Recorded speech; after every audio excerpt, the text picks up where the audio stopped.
আজ তোমাদের সাথে শেয়ার করব কলকাতায় অবস্থিত এক টুকরো জাপানকে, যেখানে প্রত্যেকটা কর্নারে জাপানিজ কালচারকে তুলে ধরা হয়েছে।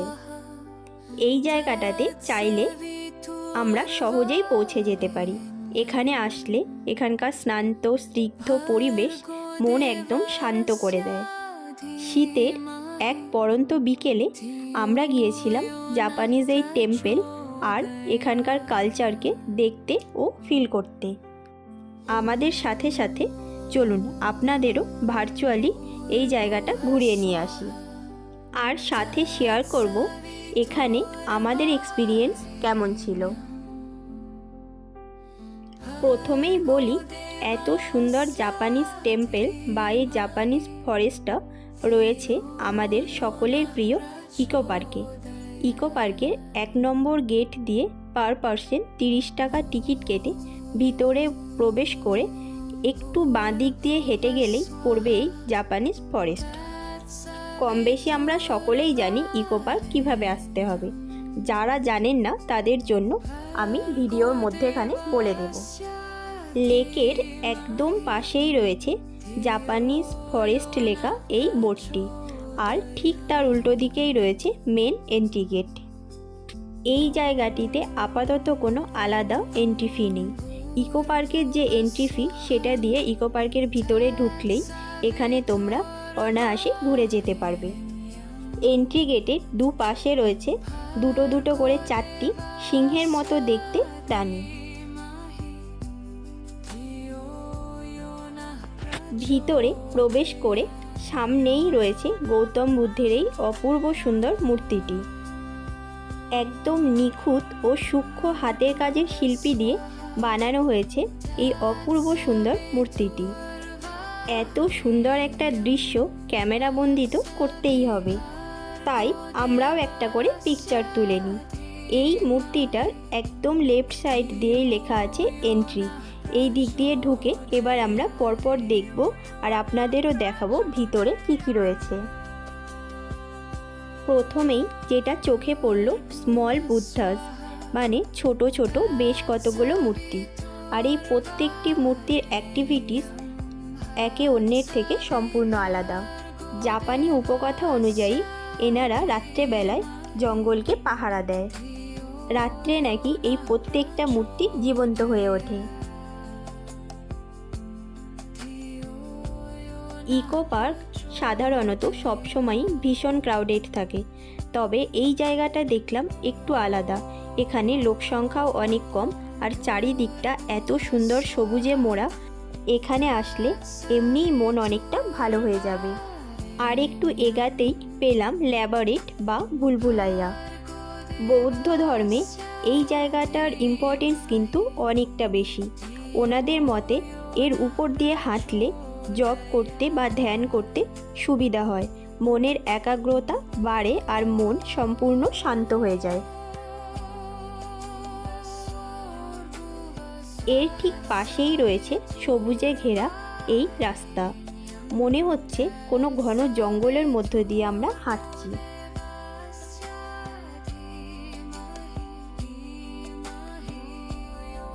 প্রত্যেকটা জায়গা কিন্তু এখানে ভীষণ নিট অ্যান্ড ক্লিন আর খুব সিস্টেমেটিকভাবে সাজানো।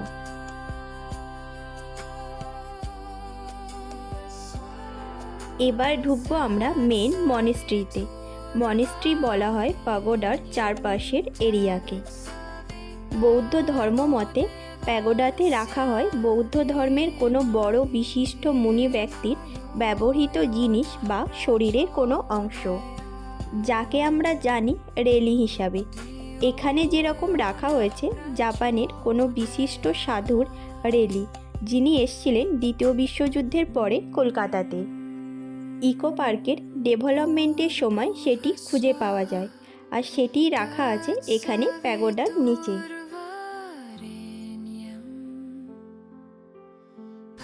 আমরা যেদিন গিয়েছিলাম প্যাগোডার মেন এন্ট্রি গেট বন্ধ ছিল, তবে পাশে থাকা জানালা দিয়ে দেখলাম ভিতরে বিশাল বড় পদ্মের উপর বসে রয়েছে গৌতম বুদ্ধ, আর তার ঠিক দুপাশে রয়েছে এই প্রেয়ার হুইল।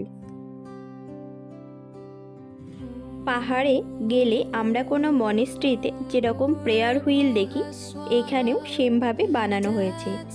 বৌদ্ধ ধর্ম মতে প্রার্থনার সময় এগুলিকে ক্লকওয়াইজ ঘোরাতে হয়।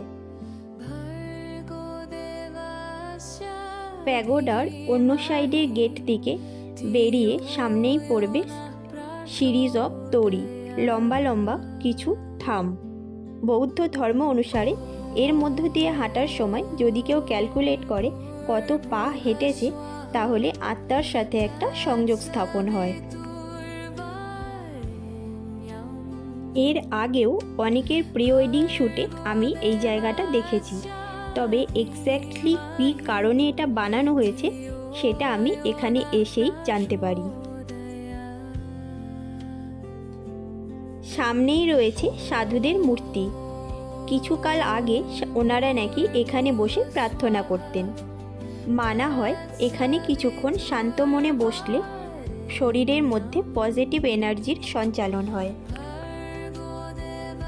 আর ঠিক তার উল্টো দিকেই রয়েছে জলাশয়, সাথে ছোট্ট একটা ব্রিজটা দিয়ে একটু এগালেই রয়েছে একটা অন্য রকমের ফোয়ারা, যেটা দেখতে অনেকটা উইসিং বোল প্যাটার্নের।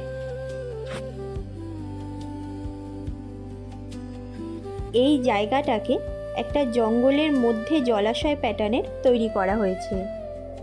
অপোজিট সাইডে দেখা যাচ্ছে দুটো সিংহ এসছে জল পান করতে।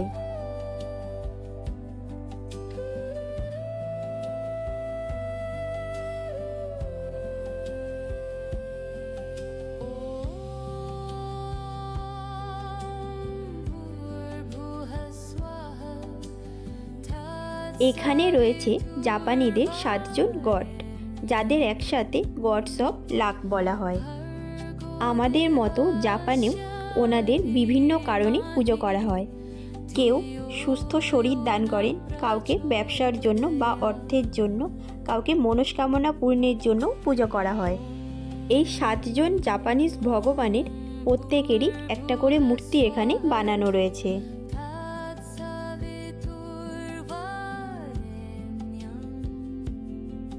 আরও একটু সামনের দিকে এগিয়ে সুন্দর একটা গেট ক্রস করে আমরা চলে এসেছি ছোট ছোট কিছু বাঁশের লাইটের কাছে, যাকে বলা হয় ব্যাম্বু লাইটস। আর এটা জাপানিজ টেম্পেলের একদম লাস্টের দিকে রয়েছে। জাপানে তাকেটা শহরে একটা ফেস্টিভ্যালস হয় যার নাম চিকুরাকো। এই ব্যাম্বু লাইটস সেই ফেস্টিভ্যালসেরই একটা অংশ। মান্যতা আছে এরকম বাঁশ দিয়ে আকাশের তারাদের সাথে সংযোগ স্থাপন করা যায়। এই জাপানিজ টেম্পেলের একটা পজিটিভ ব্যাপার হলো এখানে প্রত্যেকটা কালচার বোর্ডে খুব সুন্দরভাবে এক্সপ্লেন করা আছে, যা পড়তে ও জানতে কিন্তু বেশ ভালো লাগছে।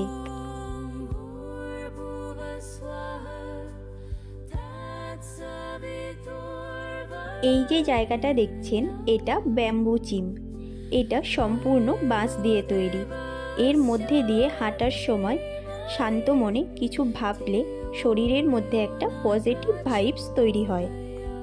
আপনাদের সাথে একটু টাইমিংটা শেয়ার করে নিই। এই Japanese forest generally eco park যে টাইমে খোলা থাকে সেই টাইমেই ওপেন থাকে। সোমবার বাদে সপ্তাহের বাকি 6 দিন সকাল 11:30 থেকে সন্ধ্যা 7:30 পর্যন্ত এটা খোলা থাকছে। এই জাপানিজ টেম্পল থেকে বাইরে বেরাবার গেটের ঠিক সামনেই একটা জাপানিজ রেস্টুরেন্টও রয়েছে। এবার আমাদের বেরাতে হবে। তার আগে বলে দেব আপনারা এখানে আসবেন কিভাবে। বিধাননগর স্টেশন ও হাওড়া স্টেশন থেকে ইকো পার্কে আসার জন্য ডাইরেক্ট বাস রয়েছে। আর মেট্রোতে আসলে করুণাময়ী বা সেক্টর 5 মেট্রো স্টেশনে নেমে ওখান থেকেও আপনারা ডাইরেক্ট বাস পেয়ে যাবেন। চলে আসুন ইকো পার্কের 1 নম্বর গেট, আর 1 নম্বর গেট দিয়ে ভিতরে ঢুকে বাঁদিকেই পড়বে এই জাপানিজ টেম্পল। ভিডিওটি ভালো লাগলে ও ইনফরমেটিভ লাগলে লাইক, কমেন্ট ও সাবস্ক্রাইব করে কিন্তু অবশ্যই আমাদের সাপোর্ট করবেন। Thank you for watching.